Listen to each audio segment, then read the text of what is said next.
अस्सलाम वालेकुम student. Lecture 2 में खुश आमदीद। आज हम पढ़ेंगे रिसोर्स शेयरिंग। जब नेटवर्किंग की शुरुआत हुई तो सबसे बड़ी वजह और मोटिवेशन रिसोर्स शेयरिंग थी। सीधी सी बात है कि महंगी चीज़ों को मिलकर बांट कर इस्तेमाल करना चाहिए। फ़र्ज़ करें एक ऑफ़िस के अंदर 50 लोग काम करते हैं।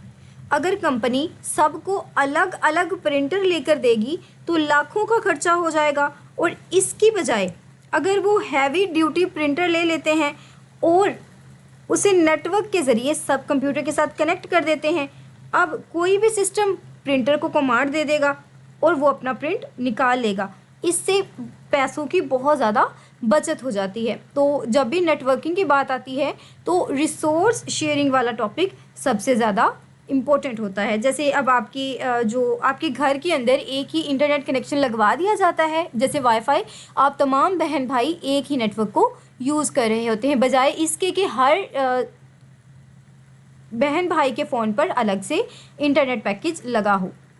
रिसोर्स शेयरिंग का जो सबसे बड़ा मकसद होता है वो तमाम प्रोग्राम्स, जैसे जो डिवाइसेस होती हैं, डेटा कम्युनिकेशन नेटवर्क्स होते हैं, उनको हर इंसान के लिए, हर शख्स के लिए अवेलेबल करना होता है। असली गोल तो यही है कि लोकेशन की टेंशन बिल्कुल ख़त्म हो जाए। आप किसी भी कमरे में बैठे हों तो आप नेटवर्क पर मौजूद तमाम प्रोग्राम्स, तमाम इक्विपमेंट्स को आसानी के साथ एक्सेस कर सकते हों, यानी फ़िज़िकल फासला आपके लिए कोई भी रुकावट ना बने। मे बी ये आपसे MCQs पूछ लिया जाए कि रिसोर्स शेयरिंग का क्या गोल है आपके पास, तो आपने याद रखना है कि anyone in a network without regard of physical location of the resource end user, तमाम प्रोग्राम्स को वो एक्सेस कर सके, यही हमारा मेन गोल होता है। नेक्स्ट हमारे पास है mainly reason for early resource sharing. The main reason for early resource sharing was not, जब शुरू में रिसोर्स शेयरिंग हुई थी तो उसकी सबसे बड़ी वजह पैराफेरल डिवाइसेस जैसे प्रिंटर शेयर करना नहीं थी, बल्कि बहुत बड़े स्केल पर कम्युनिकेशनल पावर, जो कंप्यूटर की प्रोसेसिंग होती है जिसे हम कंप्यूटेशनल पावर कहते हैं, उसको क्या करना था, उसको शेयर करना था। क्योंकि इन दिनों कंप्यूटर बेहद महंगे थे और हुकूमत का बजट भी इतना नहीं था कि तमाम साइंसदानों और इंजीनियर्स को कंप्यूटर दे सके। तो रिसोर्स शेयरिंग के ज़रिए एक ऐसा रिसर्चर या फिर एक ऐसा हम तरीका बना देते हैं जिसमें कंप्यूटर को हर कोई इस्तेमाल कर सकता है और बहुत अच्छे तरीके से उससे अपना टास्क परफॉर्म कर सकता है। तो आपने याद रखना है कि efforts of advance research project agency ARPA, तो आपने सबसे पहले तो ये याद रखना है कि एडवांस रिसर्च प्रोजेक्ट एजेंसी का नाम क्या था, ARP या ARPA। एरपा असल में एक अमेरिका का डिपार्टमेंट था। उन्होंने सोचा कि हमारे पास साइंसदान आपस में लेटेस्ट कंप्यूटर्स को कैसे इस्तेमाल करें। इन्होंने फंडिंग की और 2 नए कंसेप्ट्स लेकर आए। पहले कंसेप्ट को हम पैकेट स्विचिंग कहते हैं और दूसरे को हम कहते हैं इंटरनेटवर्किंग। इस मेहनत के नतीजे में दुनिया का सबसे बड़ा नेटवर्क बना जिसका नाम था एप्रोनेट। तो ये चीज़ें आपने पढ़ी हुई हैं, उम्मीद करती हूँ आपको ये तमाम कॉन्सेप्ट्स याद होंगे। मैंने आपको बहुत अच्छे तरीके से ये कवर भी करवाए थे CS 601 में। तो आप कह सकते हैं कि यही एप्रोनेट आज के दौर का बहुत बड़ा ग्रैंडफादर है। तो 1970 की दहाई में ये सबसे पहले इमर्ज हुआ था। तो आपने याद रखना है कि सबसे बड़ा जो दादा है नेटवर्क्स का वो क्या है, एप्रोनेट। तो यहाँ पर एक छोटी सी डायग्राम भी है, आप इस चीज़ों को स्किप कर दें। इन चीज़ों का आपके पेपर या कॉन्सेप्ट से कोई लेना देना नहीं। नेक्स्ट आपके पास we have observe that internet has been doubled every 9 to 12 month. ये जो ऊपर एक्सपेरिमेंट्स दिखाए गए थे वहाँ पर हम ये एनालाइज करते हैं कि हर 9 से 12 महीने के बाद हमारा जो इंटरनेट है वो डबल राइज हो जाता है, यानी कि उसकी जो ग्रोथ है वो एक्सपोनेंशियल ग्रोथ होती है, प्रोबेबिंग द इंटरनेट। अब यहाँ पर एक सवाल है, हमें कैसे पता चलता है कि इंटरनेट पर मौजूद फ़लाँ कंप्यूटर ऑन है या ऑफ है।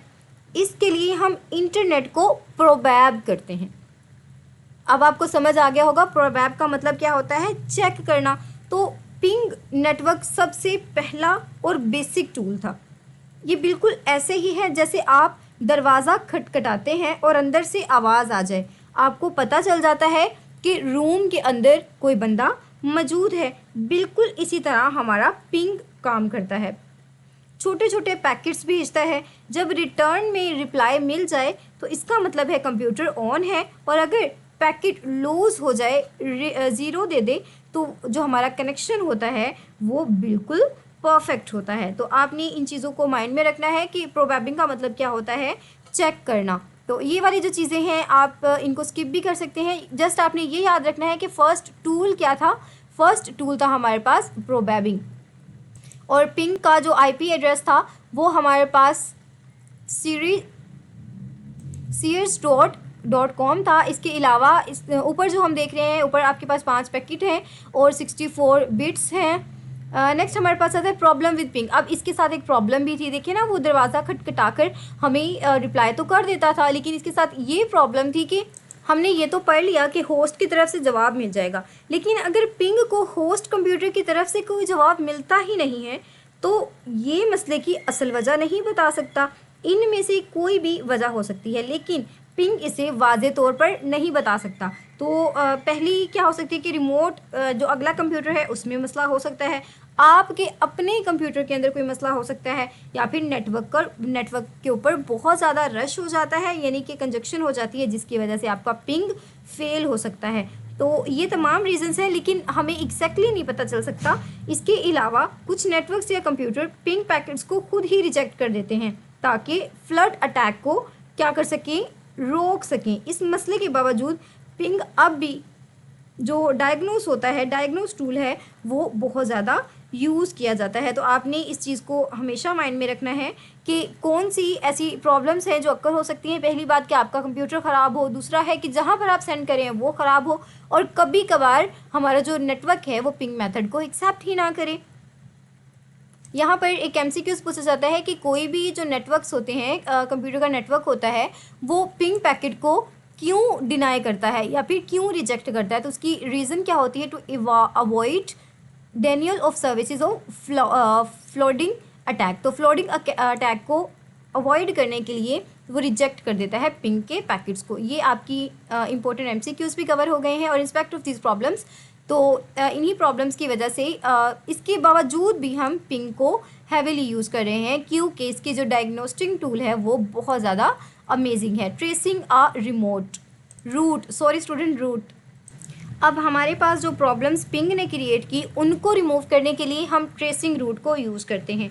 पिंग सिर्फ ये बताता है कि कनेक्शन है या नहीं, लेकिन जो ट्रेस रूट होता है वो हमें पूरा का पूरा पाथ दिखाता है। आपका डेटा किन रोटर से गुजर कर अपनी मंजिल तक पहुंच रहा है, ये आपको एक एक स्टेप की डिटेल स्क्रीन के ऊपर दिखाता है। अगर रास्ते में नेटवर्क टूट जाएगा तो जो हमारा ट्रेस रूटर है वो उसको एग्जिट करवा देगा। वो हमें बहुत डिटेल के साथ समझाएगा कि किस जगह पर जाकर तार कटी थी या किस जगह पर जाकर ये मसाइल पैदा हुए थे। तो आपने यहाँ पर देखना है, tracing a route is more interesting route than ping as it tells about the each computer that fell in a way of resource and destination. तो ये एमसीक्यूज़ आता है कि ऐसा कौन सा टूल है जो हमें बताता है कि हमारा कंप्यूटर या हमारी जो इन्फॉर्मेशन है वो किस तरह से फेल हुई है। तो वो हमें ट्रेसिंग अ रूट बताता है। नेक्स्ट हमारा लेक्चर, उम्मीद करती हूँ आपको लेक्चर पसंद आया होगा। इंशाल्लाह नेक्स्ट हम अपनी तमाम सीरीज़ को कंटिन्यू करेंगे। दुआ में ज़रूर याद रखिएगा। फ़ी अमानिल्लाह।